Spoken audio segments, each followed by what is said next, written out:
Film isn't dying. It's dead. The last few remaining strips of film out there are just zombies. Just a few scattered corpses slowly shambling forward. But before the final bullet to the brain makes them extinct forever, I wanted to experience what it was like to make a film. A real film on celluloid. The kind of film you have to process and cut together with your own hands. I wanted to learn what it was like for those pioneers of independent film in the 60s and 70s before the digital revolution made everything so accessible. Luckily, I happen to know one of them. The godfather of the zombie genre himself, George A. Romero. I think the name Romero has really entered into the pop culture lexicon, with guys like Craven, Hooper, Cronenberg, Carpenter.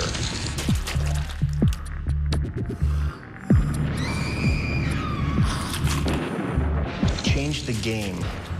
We'd never seen anything that violent. Graphic depictions of cannibalism, a child attacking her own parents. Every modern zombie movie has grown out of that. Along the way, he made one of the best vampire movies ever, Martin. He did Creepshow, which is just a fantastically fun anthology film. I think if you were to judge him on the films that he makes, you'd think he is some kind of gore hound. And it's not the case at all. He's a friendly, left-wing hippie guy. In terms of George Romero's iconic look, the gigantic glasses, long gray hair, green vest, such a good character.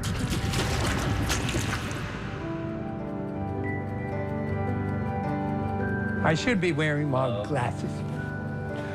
I don't need them anymore. Did you get laser or something? Or no, we talked about this. Your eyes just kind of... These were basically originally reading glasses. These are my sort of like trademark glasses, but I don't need them anymore, so I don't wear them. I know, but I know I need coffee for you, that's for sure.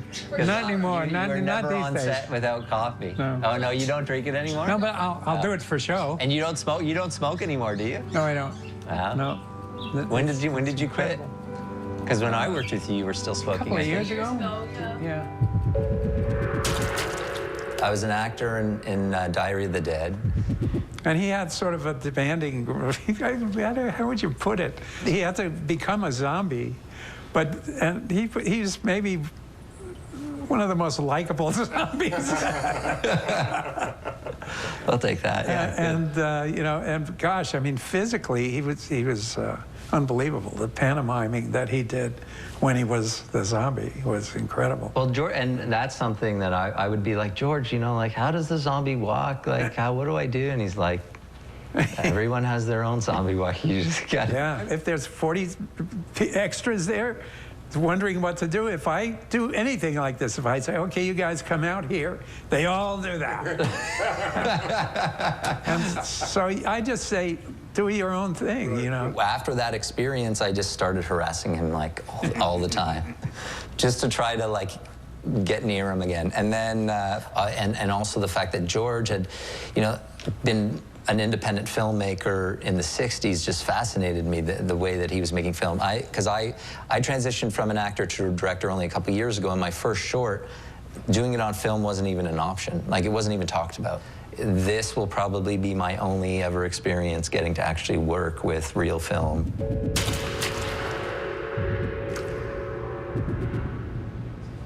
It's really up to you, I'm totally happy to do whatever, like science fiction, icon, black and white, grainy black and white, whatever. This is fab. What are the elements of like how to put together a really simple 16mm film. Imagine. We need a little gag, a little old Charlie Chaplin kind of gag. Yeah. I think that's maybe the way to go, is maybe just do one of those classic gags. I don't know. I can't pull one out of my hat right now. Do you have what about like an old script that you have and we can just pick up and like do a scene from it? Like, what was the one that you were telling me about, the first one that you were gonna make? It was called The Wine of the Fawn, W-H-I-N-E, Wine of the Fawn. A very high-minded, sort of Bergman-esque thing about young love. in the dark ages. Did you actually write a script for it? I wrote a script. I did programs. I did, you know, I did graphics. I did everything to try to raise money. But never raised the money. Do you still have the script? I don't. I threw that away and said, well, maybe we should do something a little more commercial. And I had written a short story, which became Night of the Living Dead. But like, so do you have any something from like when you were really young, like a short story? Gosh, I made this little old movie called, the first movie I ever completed was called EXPOSTULATIONs. Expostulations means statements, I guess. The film was a series of 7 vignettes. An anthology. Did Expostulations play anywhere? No, it never never got got a finished. soundtrack. Never got We finished. never got the soundtrack. And so what happened to it? Does anyone know, like, why it's gone? It was stored in the basement of the building that George and Russ started in, the Leighton Image Company. And there was a flood, and a lot of the stuff was destroyed by the flood. And Yeah. I wish that didn't Is there a happen. possibility that the Eastman has, Eastman... No, not Expostulations. No, they don't have that. No, it's gone. It's all gone. And, Wow. and that's the one I wish that I had. I don't care about preserving it. I just would like to see it again, to remember what was in it. But anyway. You could do it with just a couple of people. Yeah. The gag would work. In other words, the guy looks up, right? And he's just got something in his eye. And everybody, a couple of people come over and look up. When he looks back down, he sees all these people and he goes, again, Chaplin-esque, you know. Yeah, yeah. He scrams, and they're all... Yeah. Yeah. People come along.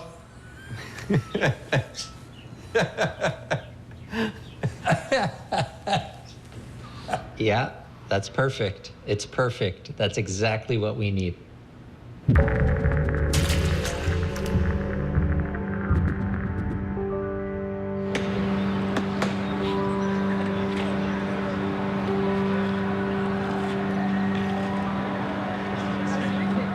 What was it that gave you that first spark of like, I want to make a feature film? Oh gosh, what gave me that? I've had that spark of wanting to make a feature film since I was a kid. And then, so you always wanted to be a filmmaker, and then, so then what?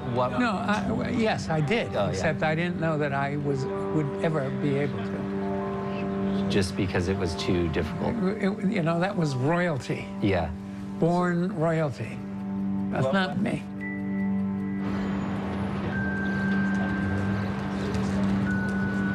Ready? Yeah. I did. Ready? I'm ready. And on your action, George. Action! How did you end up doing it? When I wound up at Carnegie Mellon in Pittsburgh, which was the only place I could get into, go! How many places did you apply to? Many. And somehow they accepted me. And they accepted me as a graphic artist. And I was able to draw. I was walking really fast. And cut. Slow him down a bit, maybe? Yeah. Yeah, we need you to walk a little slower. Not so deliberate. I'm feeling the film pressure. Just wasted all that film on that. It's a lot more pressure than the digital. I was a terrible student. I never showed up at class. I was just hanging out. Finally, somebody asked me to be in a stage play. As an actor? As an actor. The dean of the fine arts school at Carnegie took me into his office and said, why don't you transfer into the drama department? And so I said, okay. Does that mean I have to show up? And we rolled out, so we're gonna reload. I'm Never supposed to roll out. sorry. Gotta reload. Grab the, yeah, you got Camera it. reloads. Didn't get me.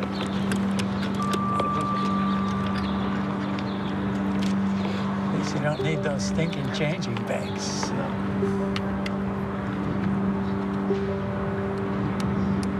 You don't get any bleed off of that? You get a flare in for the first about 6-7 feet. all the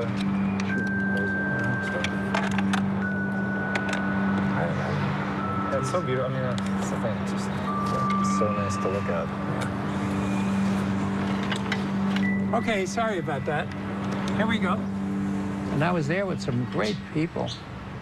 But again, I just didn't want to deal with it, you know? I was never able to sort of just sit there with a straight face and become a tree. Eventually, in the end, I just dropped out. But some of the people that I had met at Carnegie Mellon were also interested in film. And so we all got together, and many of us are still together. We said, let's make movies. We didn't know what, how, but we knew. Let's get a couple of shoot a bouncer, sure, that'll do. We never did none of that. No lighting, just like, away you go. No. This stuff's really contrasty. We had two 650s and two 1000. But what about outside when you were filming outside? Nothing? Nothing.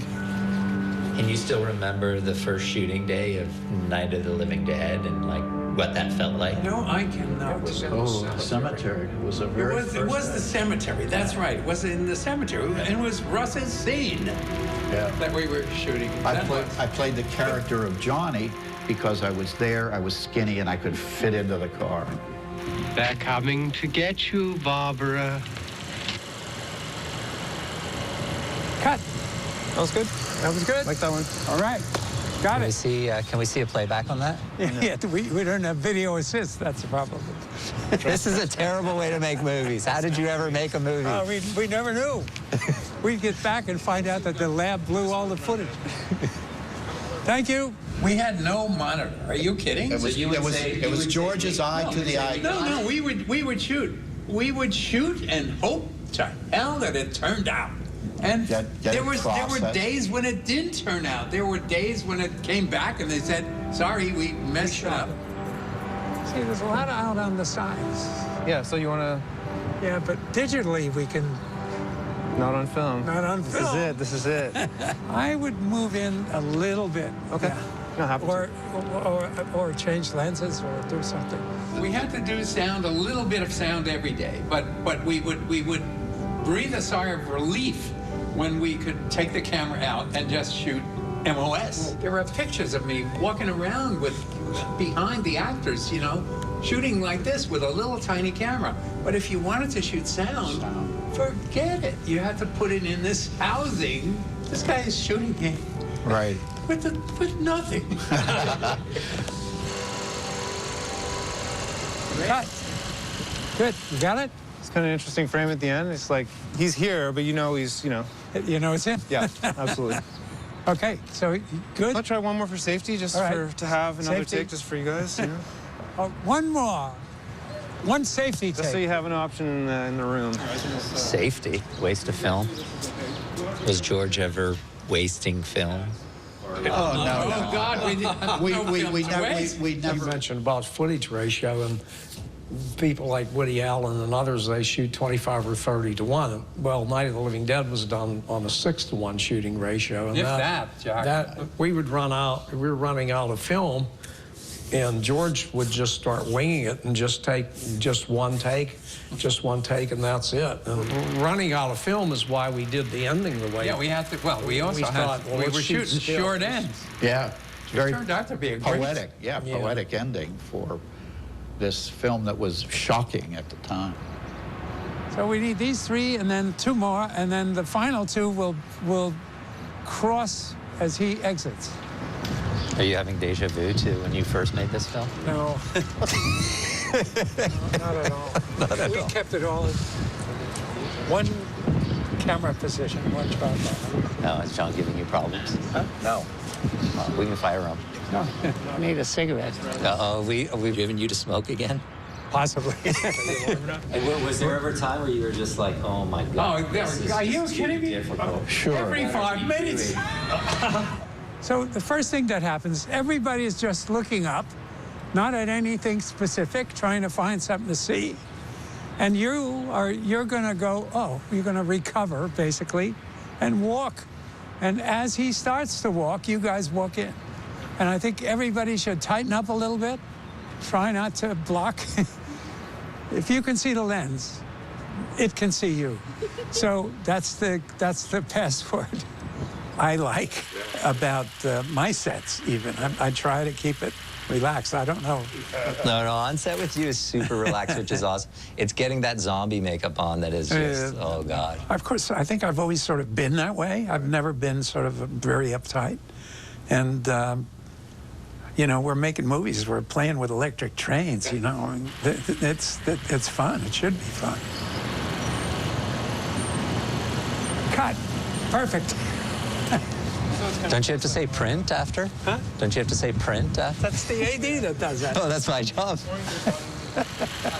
Come even further. Look left, look right. That's it. Great.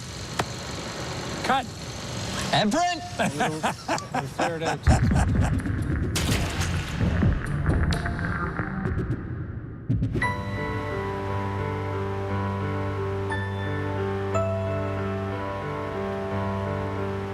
So where did you learn the process of making films?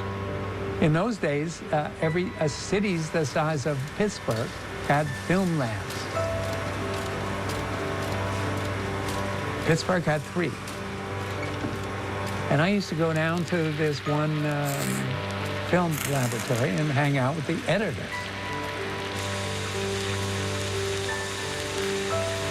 I basically started as just hanging out to learn how to do it, and eventually they gave me a job, sort of running the newsreels over to the TV station. Basically, that's what it was. And because in those days, the news was on film. Yeah. You know, no videotape, man. The news would come in. They would slap it together, edit it together really quickly, and bing, it had to go out quick. Yeah, that's amazing. I know, it's crazy to think about that.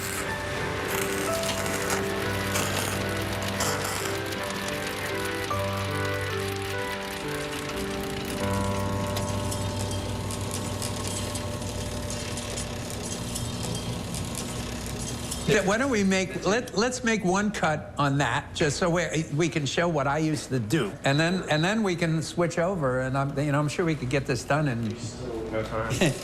You learn how fast to turn this thing. You'll never get it perfect, of course, but it always has a little wow in it, wow, but yeah, we used to do I did Night of the Living Dead just like this, except I had 6. Oh, you had 6 of them? 5 tracks and 1 picture. From what I learned at these film labs, I learned how to use the pencil, basically. All right, we'll start these guys here, roughly. All right, that's that shot. I would see them cut news footage together and say, oop, that's a bad cut. So I learned from that how to make a good cut, hopefully. Even though in Night of the Living Dead, forget it. I mean, some of the eye direction is off. I committed every filmmaking sin possible. But, you know, it had a little something, and it had a little. When was the last time you used one of these? 1984. It's easy and wonderful to work with Michael, someone like Michael, because it's very collaborative.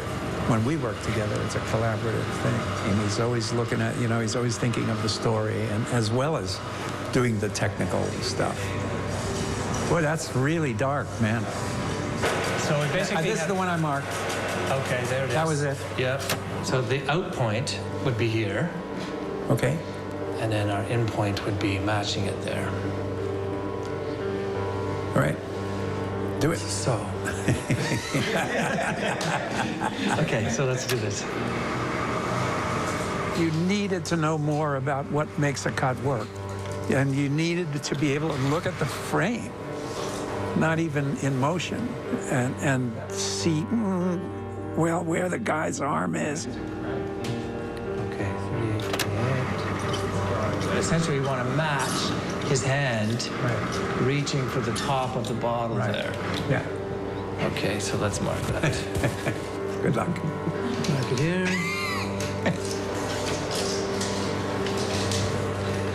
You know, I used to have the trim bins, we call them, and you know, you'd keep every little trim, even if it was 2 frames. And I used to know right where they were, you know. I mean, you're in it. You're actually doing it.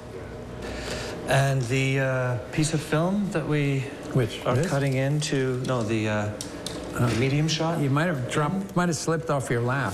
Oh, okay. See, that doesn't happen when you work. No, the professionals, that never happens. I'm sure the film gets pretty beat up by the end. Oh, yeah. Forget to leave the tape. Oh, yeah. I know. So we have our first official edit. The thing that's so different about this is that when you're actually cutting, you need to know the frame exactly. Yeah, I know. That's the problem. Compared to what we do now, you you cut it in and then you shift it around until you find the frame that you like. Yeah. Now that I see the shot, I prefer to cut in a different frame. Right. So I used to make a habit of just cutting it always long and trimming. Yeah, that's the thing. That's the smartest way to go. Yeah. We thought we could get it finished, and you know, but then we couldn't see the images. And I was gonna then, well, he had to leave, and I was gonna sit in, and I was eager to do it myself, but then, I couldn't see where to make the cut. I think maybe you should transfer it, and let's do something that we can see. That first take, he walked in too quick. We'll get rid of that right away. So let's just watch these first couple establishing. I think it's the last one. Okay. You want to just skip right to that? Yeah. This guy here. We just edited this little thing electronically. You know, it's, what was it, half an hour or something? Yeah, if that, yeah. If that. Yeah. That's not too bad. Maybe a little more. A little more off the top? You know, no, a little more at the top. You don't register it as a glance. It's when it's that close to the cut. Let's see. See? Yeah, that's a little tight. He looks down. If you give it a little more, does he look back up? Okay. Cut it there. Can always finagle it later. We were working at Zoetrope when Coppola was finishing One from the Heart. And he was using digital, and he was complaining. He'd be out there, and he'd say, it's taking me forever. I never used to have choices. Now I got 50 choices. Each cut, I can put it in 50 different places. And, you know, he was complaining about that, but in fact, that happens to you. Whereas we used to have to peel the Mylar apart and re-glue it. Great. No, it's good. The only thing I thought is maybe reversing the entrance of, because I feel like the second group that comes in actually establishes the idea better than the first 2 people. I see what you're saying. So doing this here. So something in his eye. Go to these guys. Yeah, just because I think these guys are better, because they kind of look at him at least. Oh, and then go to these guys. And then go to them. Yeah, because you don't see anybody else. I never realized that you could flip it, because I thought, you know, they all have to be there. But you don't see them. It took me a long time to get used to working digitally. I liked being able to, I knew how long a shot would be by seeing how long the strip of film was. Right. I mean, you develop a whole set of instincts that you don't use anymore when you're editing electronically.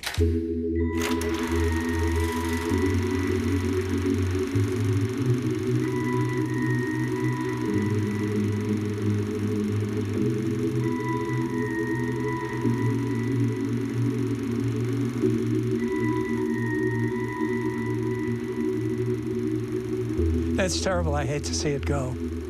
I'm so glad that Phil suggested doing it. But you know, it didn't make me want to go back. I didn't have any feelings of nostalgia at all. I just kept thinking, hey, briefly in the editing room when we were there with the guillotines and splicers, and I wish that we could have done it. Kind of seeing what the old editing process was like and stuff, and it's just mind-blowing to think like how I have no idea how he made any of those films. It's hard enough to make it with the tools we have now, but to make it with those tools, you're just like, you had to be crazy. Oh my God, I can't even it just blows my mind thinking of that kind of work. I should have shot some of this. How hard is this to do? Does it look like I know what I'm doing? Getting to play around with film and 16 millimeter and the old editing machines and stuff was just like being a kid on a playground, really. And a real treat to be able to do it with George and to reconnect with him has just been really amazing.